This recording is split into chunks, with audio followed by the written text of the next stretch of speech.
Hi, my name is Alicia, and welcome to Mess to Masterpiece. I'm super excited that you're joining me today as I share on the topic of Your Story Matters. I recently gave a talk to a group of students and just really felt the Lord compelling me in this message, and so I wanted to share with you too. So many of you that know me for any length of time have noticed that I have this bracelet on constantly. And several years ago, a woman at a writers conference gave me this bracelet, and it was actually she just happened to have an extra and just really felt our spirits connect on a deeper level, and it was just a symbol to me of the power of my story. And you're like, what in the world? It's a bracelet, Alicia. Well, this bracelet started out as silver, and so as you can see, it's definitely not silver anymore, and it has all kinds of, it was very pristine, didn't have any scratches or anything. But this bracelet, the woman that gave it to me she said, wear it in the shower, wear it everywhere, and it's gonna tell a story. And I was like, okay. But now that I think about this bracelet and the journey that I've been on in just this bracelet's lifetime, it's incredible because it does tell a story. I have been homeless with this bracelet. I have had strokes with this bracelet on. I've been through sepsis. I've been through finding a job. I've been through a miracle with this bracelet on. So many mountaintops and valleys, and they weren't always pretty, and this bracelet necessarily isn't as pristine or pretty, but all of those scratches, all of the different coloring transformation just shows of the journey that I've been on and my story.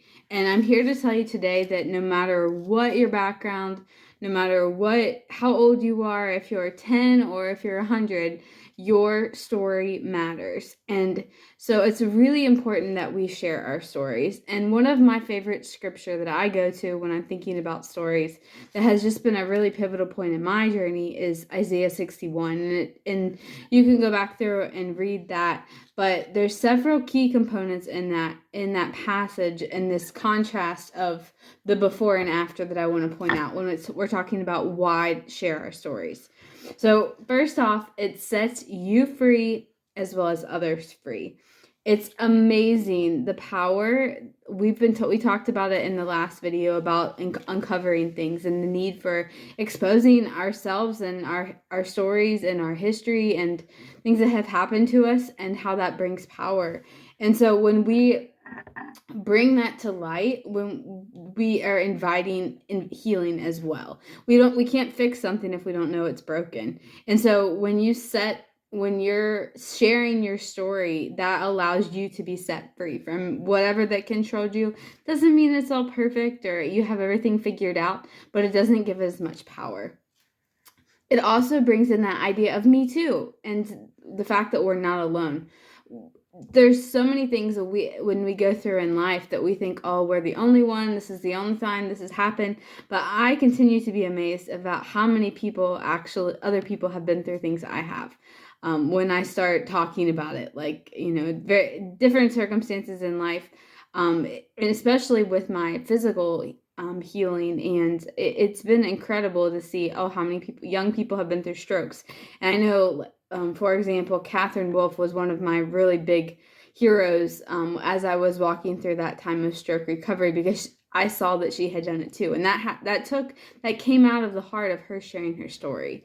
And so it gives hope and comfort to other people when we share our stories. Also, it brings that community and the idea our stories connect us. If it's so impactful to sit in a room full of people that have no idea who they are. Maybe they know your names or they know, just a little bit, but the amount of intimacy and closeness that can come when people know your story, it is incredible, because there's also not only the freedom factor, the idea of others being able to relate, but then there's also that accountability piece too that I talked about in my last video. So there's so much power. Also, we see that God and his love and power in life in a real and raw way when we hear stories. It's just, it's so impactful when we hear the personal account of what somebody's walked through. And obviously there's so much grief and sadness and joys and mountaintops, and there's a whole lot of things that people have been through. But each story is so important. None is less than another. Just because you haven't experienced maybe a miracle, or you haven't experienced a stroke, or you haven't experienced, you think you haven't done anything in life, your story matters. There's somebody out there that only you can impact. And so none of your experiences will be wasted. And it's really important that you share your story. Somebody else is going through exactly what you have gone through or even are walking through. And so it's really important that we share our stories. So now that we've looked at why, now the next step is thinking about how. How do we share our stories? And of course, there are lots of apps you can look up online, ways to share testimonies and things like that. But I really want to just pull out a couple of highlights, specifically from John 9. We were studying this in Bible study this past week, and I was like, oh my gosh, that's perfect.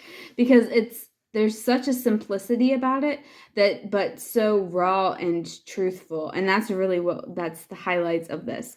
And so if you're not familiar, the story of John 9 in John 9 is when Jesus heals a man that was born blind.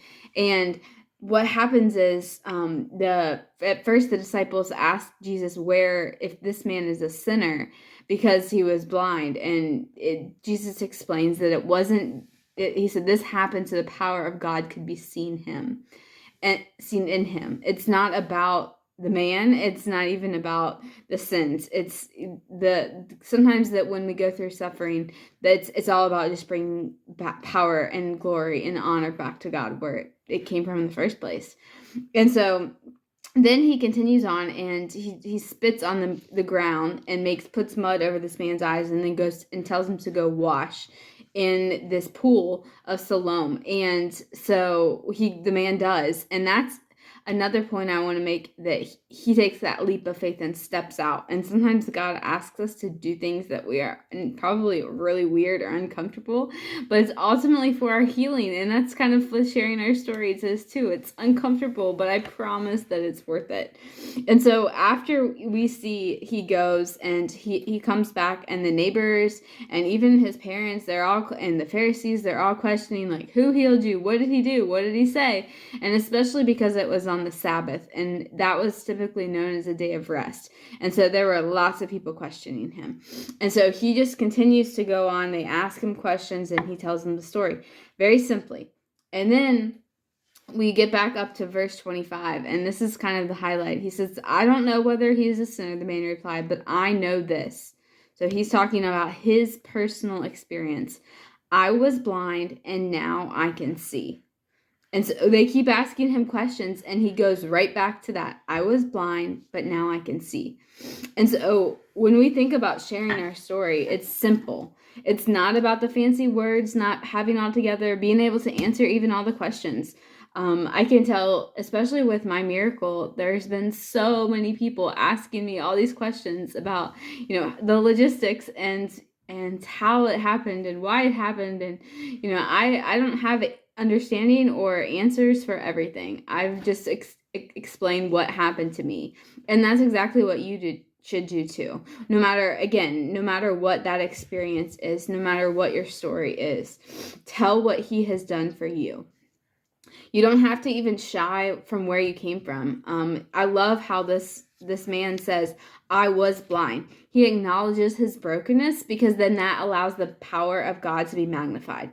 So when I share my story, typically it's uncomfortable and it's messy, but I don't mind to share of the shame and the grief and the guilt and the fear and all the things that I lived in, even having suicidal thoughts and the eating disorders and all the brokenness of my past and the abuse that I went through and the trauma.